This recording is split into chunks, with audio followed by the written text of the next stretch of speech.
বাচ্চাদের উপহার সামগ্রী ও টাকা পয়সা খরচের বিধান। সাধারণত আকিকা, খতনা ইত্যাদিতে বাচ্চাদের যে অনুষ্ঠান হয় সেখানে আত্মীয় স্বজনরা যেসব টাকা পয়সা প্রদান করে থাকেন তারা দেন, এগুলো সামাজিক প্রচলন হিসাবে দিয়ে থাকেন। এগুলোর মধ্যে তাদের মা বাবাকে দেওয়াই উদ্দেশ্য থাকে। তাই এই টাকার মালিক সন্তানের মা বাবা।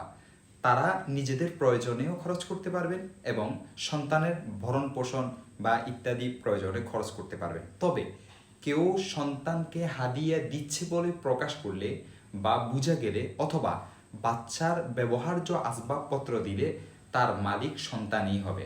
সুতরাং এ জাতীয় টাকা ও জিনিসপত্র সন্তানের জন্যই ব্যয় করতে হবে। এটি শরীয়তের নিয়ম, এটি ফতুয়া।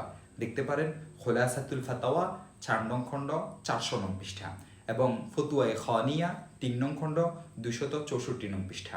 আরও দেখতে পারেন দুরারুল হুকাম শরহু মাজাল্লাতিল আহকাম 2 নং খণ্ড 482 নং পৃষ্ঠা এবং আরও দেখতে পারেন আব্দুরুল মুখতার 5 নং খণ্ড 696 নং পৃষ্ঠা।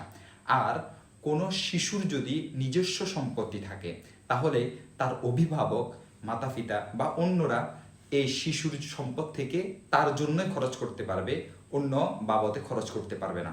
বিশেষত বাবা মা যদি অসচ্ছল থাকে তাহলে শিশুর সম্পদ থেকে তার জন্য খরচ করতে কোনো অসুবিধা নেই। দেখতে পারেন রদ্দুল মুখতার 3 নং খণ্ড 613 নং পৃষ্ঠা এবং 624 নং পৃষ্ঠা। আরও দেখতে পারেন ফাতহুল কাদির 4 নং খণ্ড 217 নং পৃষ্ঠা এবং আল ইখতিয়ার 3 নং খণ্ড 28 নং পৃষ্ঠা।